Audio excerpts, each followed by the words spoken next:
Hello students, welcome to the class of Basic Electrical and Electronics Engineering. So in this video let us see the topic mesh analysis.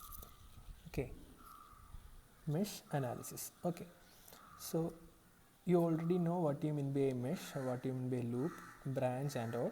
Okay, so the mesh analysis is used for the solution of planar networks. Okay, and a planar network is a circuit which can be drawn on a plane without any branch crossing each other. So here I have drawn a planar network and this is a non-planar network. So mesh analysis is applicable only to a planar network, not to a non-planar network. And a planar network is a circuit which can be drawn on a plane without any branch crossing each other. Okay, so let us see the steps for mesh analysis. So the first step is check whether the circuit is a planar or a non-planar network. So first we have to check the circuit whether it is a planar circuit. Next we have to assign the mesh current. The third step is to write the KVL equation, the Kirchhoff's voltage law equation for each loop and then solve them. Okay, then thereby we can find the values of current in each loop. Okay, so let us see the mesh analysis with an example. So here I have drawn a planar network with two voltage sources VA and VB, and we are connecting some resistors in between. So the resistors are RA, RB, RC, RD and RE. So first let us check it is a planar network or not. So it is a planar network. Next we have to assign the mesh current, that is the loop currents. Okay, so here we can say there are three loops, loop 1, loop 2 and loop 3. So before that let us assign the node points. Okay, let us say this is A, point A, this is node B, C, D, E, F, G and H. Okay, so let us, so we can see A, B, G, H, this is a loop. B, C, F, G, this is the second loop. C, D, E, F is the third loop. So the second step is to assign the mesh current. So I am assuming the current direction. Okay, so I myself itself is assigning the mesh current. So I am assuming the current flowing in this loop B in this direction.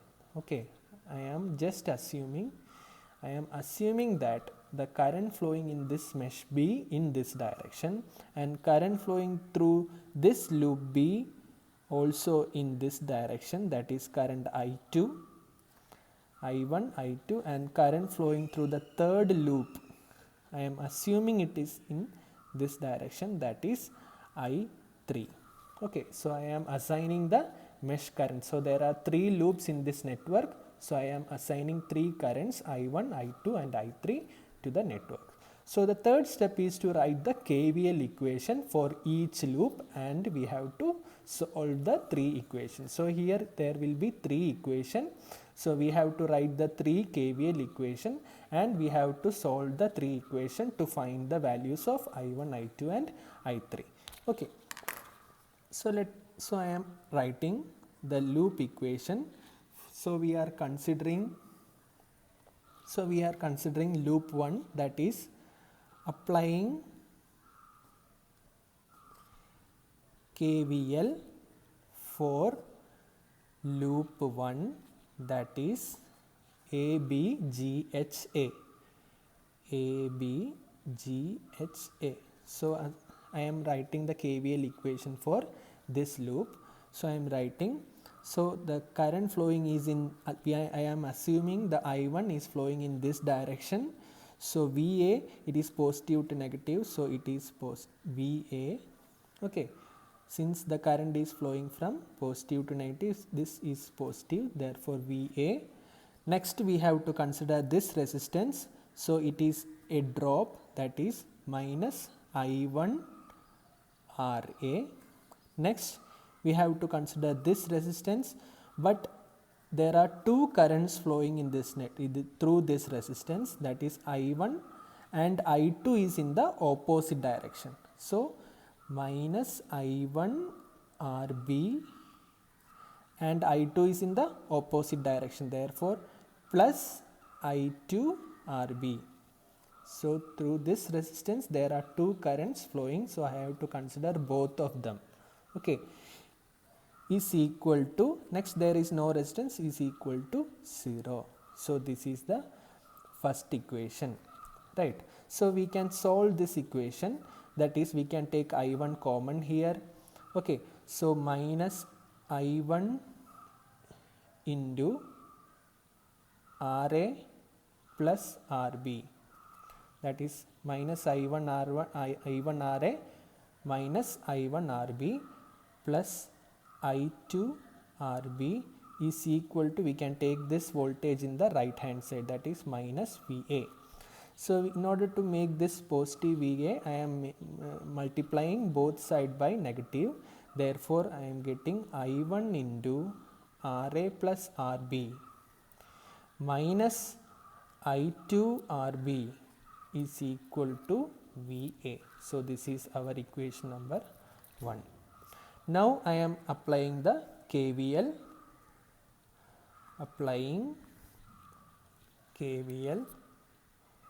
for loop 2, that is BCFGB.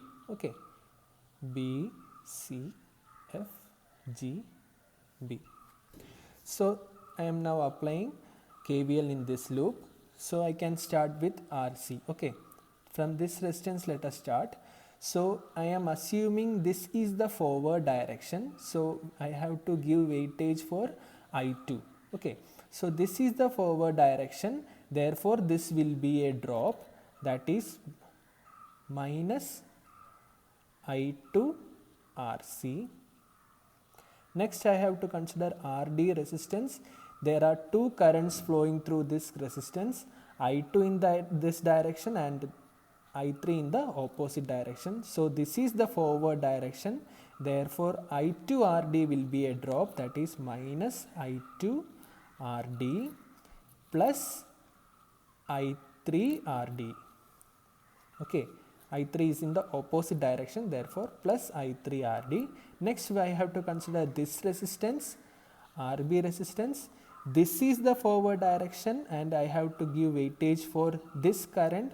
So this is, since this is the forward direction, I am taking, this is the voltage drop, that is minus I2 RD, and since we are considering this is the forward direction, thus I1 is flowing in opposite direction, therefore it is plus I1 RB. Plus I1 RB is equal to, there is no voltage source here, is equal to 0. Okay, so I can take, first I can take, let us I1 RB, next I2 we can take common here, there is 3 I2 currents, right, 3 values for I2, therefore I am taking I2 plus I2 as common, I2 into minus RC minus RD, and here also minus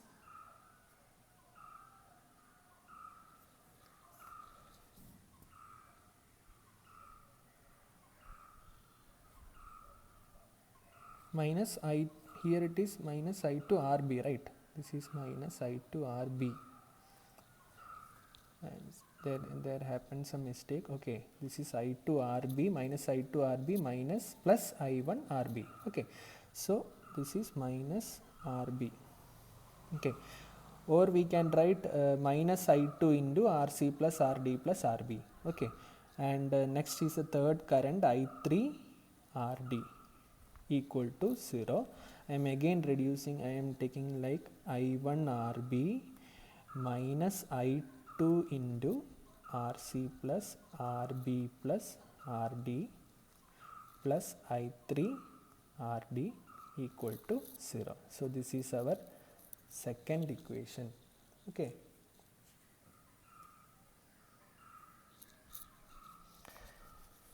Next, we can write the loop 3. Okay. So again now applying KVL for loop 3, that is CDEF, C. Okay, so I am applying KVL in this loop. So let us start with this value. Okay, so this is in opposite direction, that is not from positive to negative. The current flowing is in opposite direction, therefore it is negative VB. So I can start with negative VB. Okay, then coming here, so this is the forward direction, so this is a drop, I3 RD is a drop, that is minus I3 RD, and the other current is in opposite direction, therefore plus I2 RD, and coming to this is the forward direction, so it is a drop, that is negative I3 RE is equal to 0. So I am rearranging this. So there is no I1 component here. So there is no I1 component. Next is the I2 component is positive I2 RD. Only one value, that is I2 RD minus I3 into RD plus RE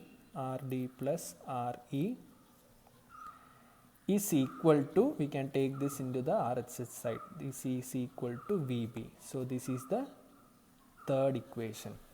Okay, so I am writing the three equations combined here. Okay, and I am writing I2 equation here. Let us write, okay, I1 RB minus I2 into RC plus RB plus RD plus I3 RD is equal to 0. This is the second equation, and our first equation was I1 into RA plus RB minus I2 into RB is equal to VA.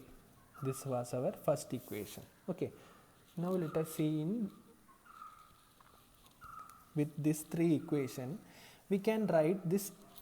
Okay, so by solving these three equations we can get the values of the current. By if we know the values of this voltage also, we can find the values of the current. If we know the voltage values and if we know the resistors value, we can find the I1, I2 and I3 value, that is the loop currents value. Okay, so now let us see a rule, that is to solve this equation easily. We can say it is one. We can say some rule, that is Cramer's rule. Okay, Cramer's rule. Okay, that is we are making these three equations as a matrix form. Okay, so arrange this equation 1, 2 and 3. We can arrange this equation 1, 2 and 3 in a matrix form. Okay, so the matrix, let us say it is the resistance matrix into the current matrix, right? The resistance matrix into the current matrix is equal to the voltage matrix. Okay, so from equation 1, let us see from equation 1 the resistance matrix. Okay, we can write the resistance matrix, that is from equation 1 for current I1 it is RA plus RB. Okay, so for current I1 it is RA plus RB. So the second column is for the current I2. Okay, so the current I2 for that the resistance is minus RB. In equation 1 we have to see the equation 1, and the resistance corresponding to I3, there is no resistance corresponding to I3, so we can write it is 0. Okay. And now from the second equation we have to write like this. For I1 there is only one value, that is RB. For I2 there is three values, right? That is minus of RC plus RB plus RD. And for the third current the value is RD. Now in the third equation, from the third equation, right, okay, we can write the matrix form. So for first row column is for I1, so there is no I1 component here, so I am writing it is 0. Next we have to write the second column is for the I2 component is RD. Third column is for the I3 component is minus of RD plus RE. So third component is minus of RD plus RE. Okay, so into I1, I2, I3 is equal to, from equation 1 the voltage matrix is VA. In equation 2 there is no voltage, so 0. In equation 3 the voltage value is VB. So we can write in this form. So this is the form, that is resistance matrix into the current matrix is equal to the voltage V equal to I into R. Okay. So the Cramer's rule says that we can solve the values of I1, I2, I3 easily if we are forming like a matrix like this form. Okay. So they are saying that the current I1 is equal to delta 1 by delta. Okay, where delta is the determinant of resistance matrix, where delta is the determinant of this matrix, and delta 1 is the determinant of a matrix, but we have to replace the first column with the voltage matrix. That is the determinant of, we have to replace the resistance matrix first column with the voltage matrix. That is, I am writing VA 0, VB, and the rest all are same. That is RB minus RB 0, minus of RC plus RD, RB plus RD, and the last one is RD. So here it is RD, here it is minus of RD plus RE. So delta 1 is the determinant of this matrix. That is, we have to replace the first column of the resistance matrix with the voltage matrix. Okay. Next the value of I2 is equal to delta 2 by delta, where here also delta is the denominator delta is the determinant of the resistance matrix, determinant of this matrix, and delta 2 means we have to replace the second column with the voltage matrix. That is determinant of, the first column is same, that is RA plus RB, next RB and 0, but we have to replace the second column with the voltage matrix VA 0 VB, and the third matrix is same 0 RD and minus of RD plus RE. Okay, same. So delta 2 is the determinant of this matrix. So I2 is equal to that value, and I3 is equal to delta 3 by delta, where delta 3 is the determinant of a matrix, but we have to replace the voltage third column of the resistance matrix. We have to replace the third column of the resistance matrix with the voltage value. Okay, so I am not writing this here. Okay, I think it is clear. Okay, so we can easily find the value of I1, I2 and I3 by using this Cramer's rule. So this is the Cramer's rule. In some question they will specify you have to find the values of current by using the Cramer's rule, then you have to apply this rule. Okay, if otherwise there is no mentioning about the Cramer's rule, then you can simply solve this 3 equation, and you can find the values of the different loop currents. Okay, so I will write one more. I will do one problem. Okay, one more example I will try to explain in this video. Okay, so I will write so this is, let this be the network.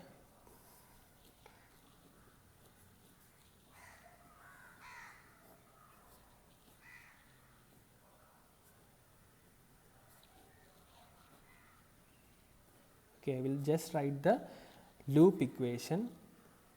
This is 50 volt, this is 10 volt, this is 5 ohm, 2 ohm, and this is 10 ohm. Okay, so I am doing the mesh analysis here. So I am assigning the current direction. I am assuming let this be in this direction and here the current be in this direction. So I am applying KVL in loop 1. So I am writing, so here it is positive to negative, that is therefore it is positive 10, and this is minus 5I1 minus, so this is the forward direction, therefore minus 2I1 plus the again one more current is flowing through this 2 ohm, that is plus 2I2 is equal to 0. This is the first equation, and we have to arrange this by solving. One more step we have to take. Okay, so the second loop equation is, okay, I am starting from let this voltage value. So this is from negative to positive. So this is minus 50, and this is the forward direction. So I am taking minus 2I2, and this is in opposite direction, therefore plus 2I1. Next, this resistance, it is minus 10I2 is equal to 0. So this is the second equation. Okay, by again solving this equation, we can write the matrix equation also, and by Cramer's rule we can find the values of I1 and I2. Okay, students, thank you.